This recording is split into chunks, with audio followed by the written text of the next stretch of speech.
The following is produced by 5 Star Productions USA, which is solely responsible for its editorial content, and is sponsored in part by a grant from Paul Mitchell Salon Hair Care.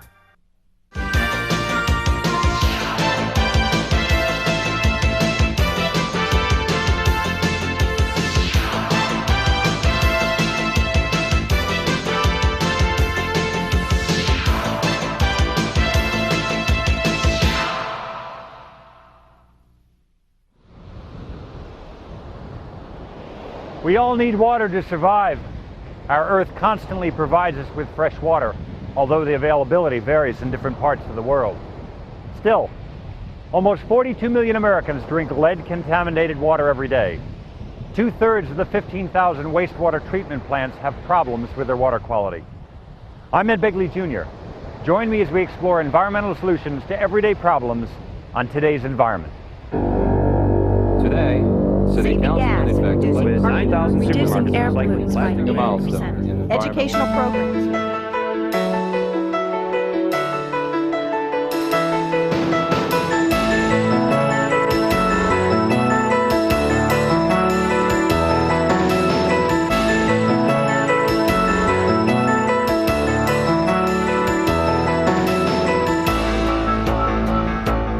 Each ton of paper we recycle saves 3,700 pounds of lumber and 24,000 gallons of water. Recycling just half the newspapers we throw away each year would eliminate the need for 3,200 garbage trucks a day. We found a unique way to turn a product we usually throw away into something valuable. One of the most useful books any of us owns is our telephone directory. We use it around the house and office in so many unusual ways that we might forget its real purpose as a handy source of necessary information. Yet the phone directory's timeliness is also one of its greatest drawbacks. Since telephone companies publish new books each year, disposal of used directories is a big problem. Like so many other products in our throwaway society, phone directories contribute to the mounting piles of trash in our nation's landfills. And the disposal process costs our towns and cities money. But today, recycling is gaining popularity as a natural solution to this problem. Every year, Bell Atlantic Corporation and its subsidiaries distribute 70,000 tons of directories in 6 states and the District of Columbia. In the past few years, they've focused on the entire lifespan of the phone books, trying to find as many ways as they could to maximize their use as a recyclable commodity. They started by changing how books are made, using a different glue on the spine, lighter paper for the cover, and special ink inside. Then they looked for companies using creative ways to turn old phone books into brand new products. And they found answers in some surprising places. Your phone book might end up as a soft, safe animal bedding that's gentler and less expensive than straw. Several companies pulverize old directories, then mix them with grass seed to make a product called hydromulch, which is used by homeowners to fill in bare spots on their lawns. And it also has much larger applications. The pages that once helped you keep in touch with neighbors and friends are turned into bales of hydromulch. They're mixed with water, then sprayed along highways to make grass grow quickly in newly constructed roadside areas. Used phone books can also end up in our homes and the places we work and shop. The books are ground up and made into ceiling tiles and cellulose insulation materials. This process gives the old directories a new purpose. They help to save energy in heating and cooling. Our used phone books can even find their way into cardboard boxes made from recycled materials. Once it found all these possible end users for recycled directories, Bell Atlantic agreed to transport the books to the companies that will take them. Then the company began to work in partnership with communities and volunteers to start successful phone book recycling programs. By keeping tons of old directories out of the waste disposal system, we'll ease the burden on our nation's landfills while also saving money in tight government budgets. The company is also printing recycling information in the new green pages in its phone books, giving users many helpful hints. Recycling used telephone directories is an easy way we can all pitch in to help the environment. If your community hasn't already started a program, chances are that one will be in place soon. So you never know where your old phone book might show up next. Did you know that household items like automotive products, paint, and even many cleaners may be considered hazardous waste? Pouring them down drains can contaminate neighborhood drinking water and kill helpful microorganisms in septic systems. Today's environment found a way water is being made safer to drink. For years, industry didn't know about the environmental impact of the byproducts or waste they were producing in their manufacturing facilities. When they needed to get rid of product waste, they just disposed of it, often in the most convenient fashion.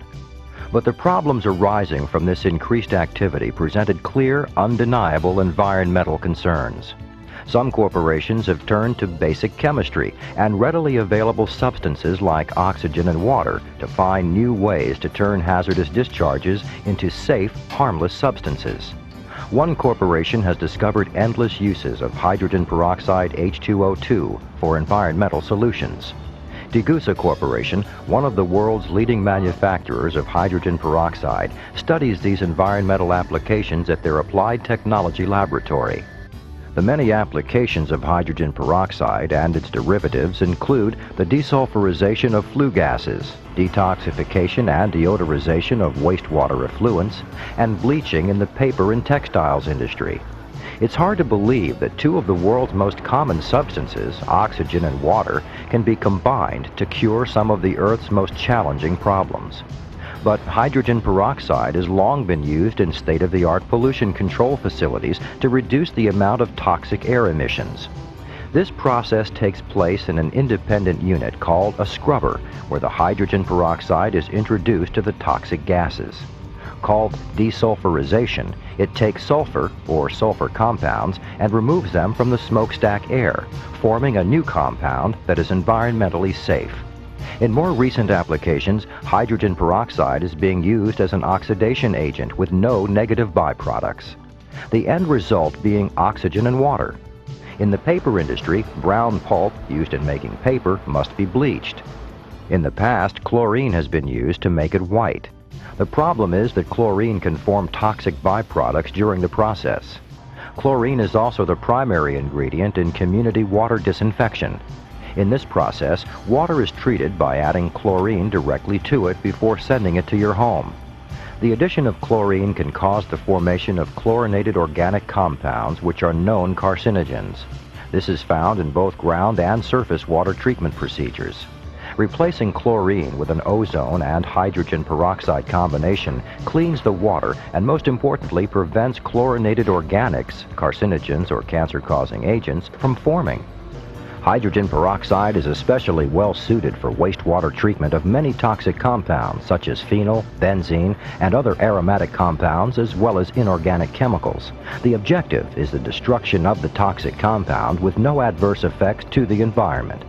All of these practical industrial applications using hydrogen peroxide as an environmentally safe solution are answering some tough environmental problems.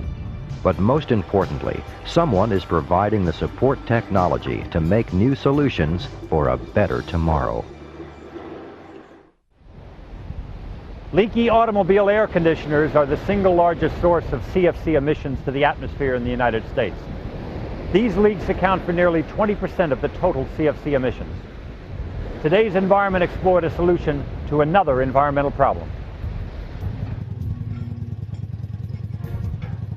In 1955, a geologist named M. King Hubbard predicted oil production would peak sometime near the year 1970. He was right. Although oil fields are still being discovered, their sizes have noticeably decreased. Predictions have also been made about our remaining supply of natural gas and coal. With current rates of production, our coal reserves are expected to outlast oil and natural gas. While oil production was up in the 1970s, foreign trade wasn't, and energy crisis was underway. It was then that the Dow Chemical Company developed a clean, solid fuel gasification process to convert the U.S.'s abundant coal supply into fuel and become less dependent on imported oil. During the gasification process, coal is converted into a synthetic gas.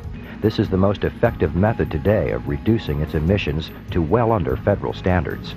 The coal is crushed and then fed through a mill where it is mixed with water to create what is called a slurry. The slurry is pumped into a 400,000-gallon storage tank. It's heated in containers which draw their heat from different areas of the plant. The hot slurry is mixed with oxygen and injected into the gasifier that heats the mixture to 2,600 degrees Fahrenheit and converts the slurry into a synthetic gas. Molten ash is then drained through a tap hole into a water bath where it's frozen and shattered to make a non-toxic product that can be used as road fill and asphalt paving. DesTech Energy Incorporated was established by Dow in 1989 to be a separate entity which would focus attention strictly on its power production. DesTech is carrying on the environmental effort with coal gasification and cogeneration processes. Cogeneration produces two forms of energy from one fuel source. This cuts down on emissions and conserves our natural resources. One of the forms of energy is electricity. This is produced from natural or synthetic gas inside a turbine, which burns the fuel. The burning fuel creates exhaust that goes into a generation unit, where it is mixed with water to make steam, its second form of energy. High-pressure steam then goes to another generator to produce even more electricity, all of which goes to the local utilities and then to the customers. The high-pressure steam left over is converted to a lower pressure, then piped to nearby businesses which require steam to make their products, from chemical manufacturing companies to the world's largest cheese maker. They use the steam to do a number of things, like heat pasteurize raw milk and dry whey into a powder. These special techniques help produce 150 tons of cheese a day.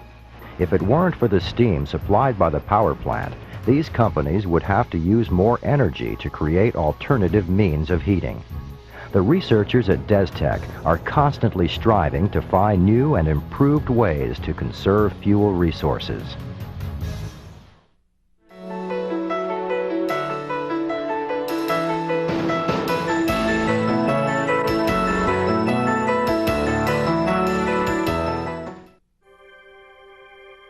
Oxygen, a key natural ingredient to life on our planet. Almost all living things rely on it for survival. But manufactured oxygen plays many important roles in our lives too, from providing patient care to assisting in the production of many of our industrial materials.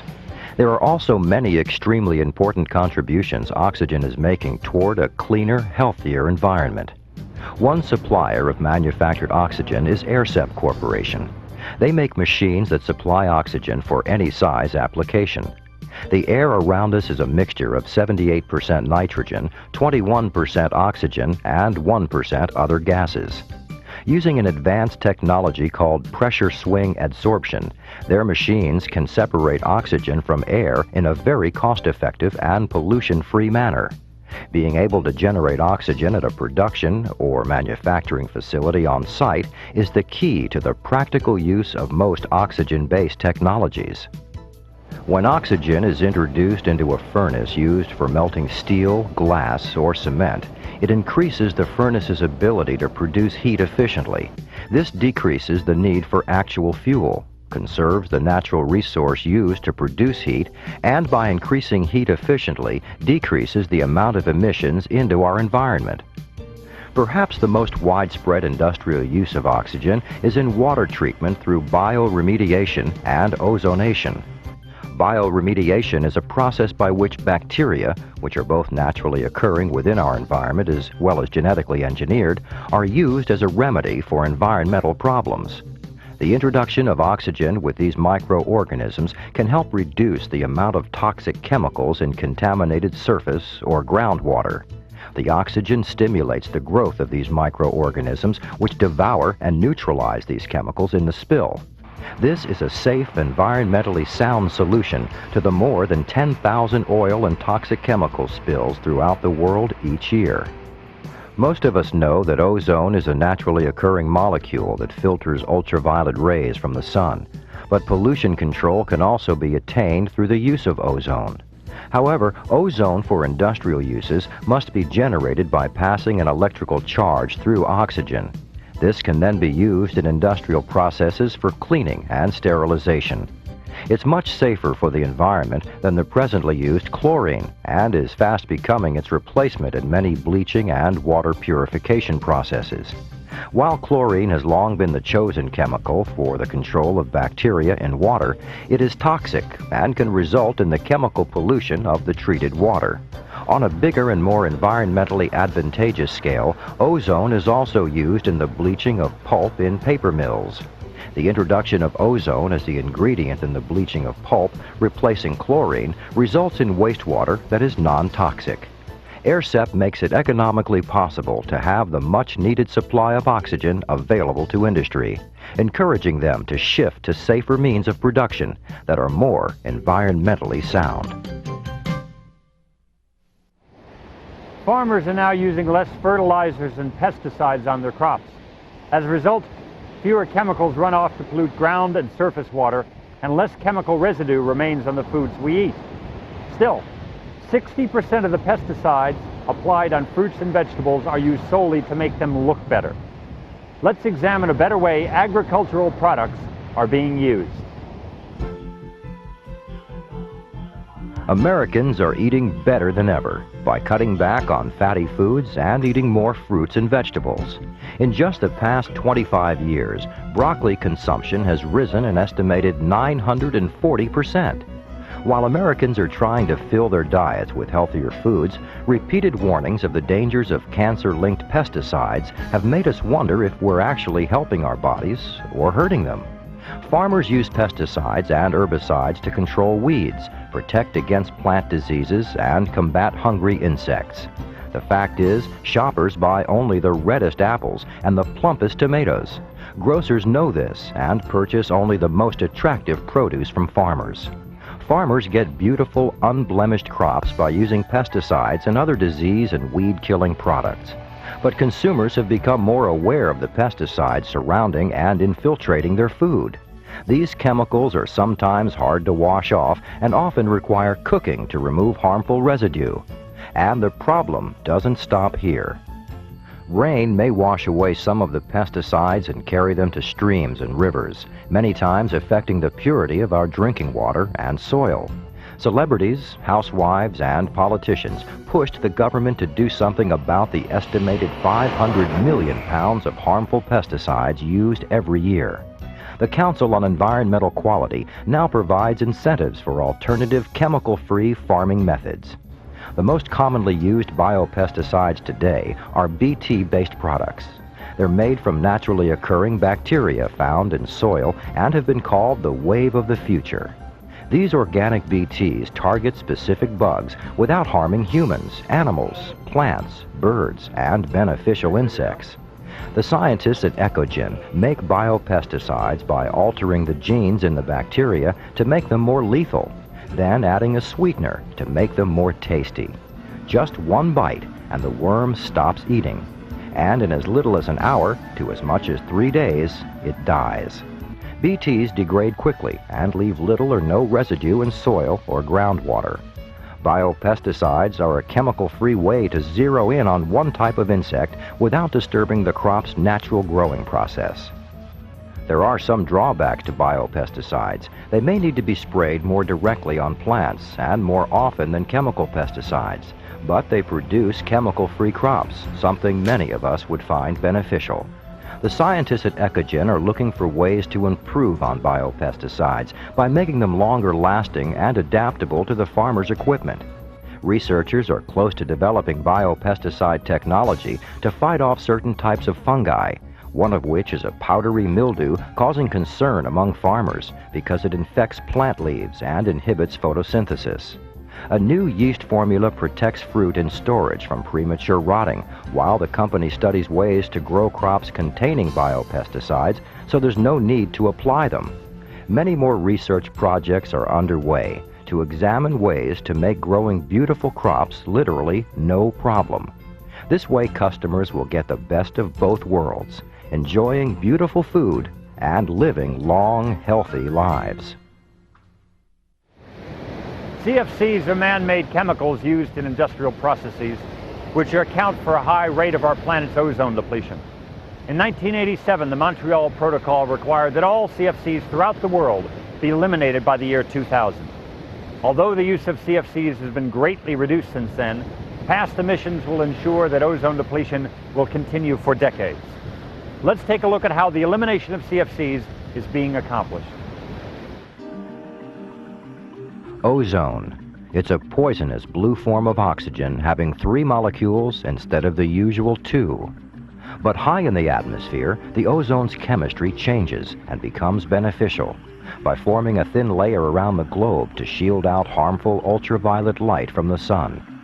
Chlorofluorocarbons, otherwise known as CFCs, are chemicals that break down when coming in contact with the sun's ultraviolet rays, releasing chlorine, which destroys our ozone layer. They've been used to cool refrigerators and air conditioning systems, project aerosol sprays, and as cleaning agents since the 1930s. CFCs and other ozone-depleting compounds have eaten away at the ozone layer. These same chemicals also have the ability to trap heat, causing the Earth's natural greenhouse effect to intensify. Today, an estimated 80% of all cooling systems still rely on them. Big changes are needed. The Trane Company developed air conditioning equipment geared to run on a new refrigerant, HCFC 123, that is expected to replace low-pressure refrigerants now used in large business air conditioning systems. These systems are now used in buildings all across America, like this one, the Orlando City Hall in Florida. This is a high-tech computerized air conditioning system. A technician located in the next city or another nation can phone in to ensure the temperature is at a comfortable setting while checking on energy use. A simple phone call tells him the temperature, the cause of a problem, if any, and a likely solution. The system works like this. Each night, while workers are at home, ice is made in giant tanks of water. A 24-degree solution is piped throughout tubes which lay inside the water tanks. The cold tubes freeze the water, making huge blocks of ice. The next day, the ice melts and sends cold water into stacks of coils. As the air is blown across the coils, it's cooled before being distributed throughout the building. But something is needed to cool the icing solution. Normally, CFCs are used. The HCFC 123 refrigerant is replacing them without causing major complications for businesses or sacrificing the comfort of their employees and clients. The air is chilled to 47 degrees, a temperature so cold that you don't have to circulate much to keep comfortable. This saves on electricity and conserves energy as well. Also, equipment can be modified to use the refrigerant in existing systems, which gives owners the option of upgrading or purchasing a new unit. According to noted atmospheric scientists, HCFC 123 cuts down ozone depletion by over 98% and also reduces the potential for global warming more than any other alternative refrigerants.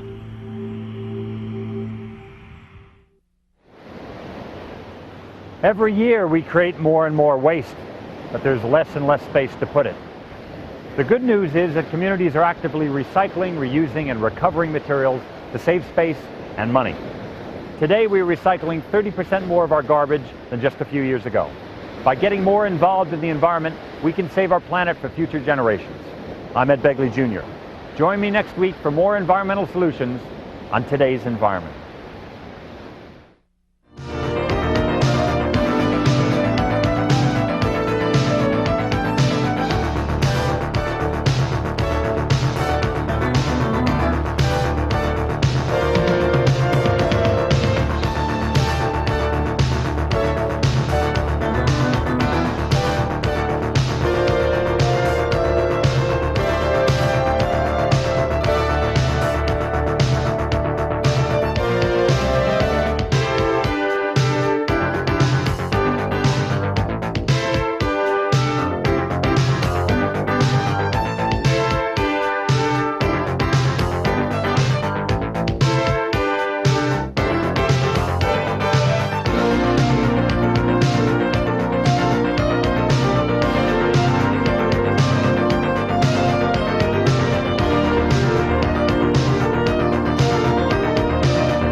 If you know of any interesting environmental success stories, call us at 407-997-9800. This has been a presentation of 5-Star Productions USA.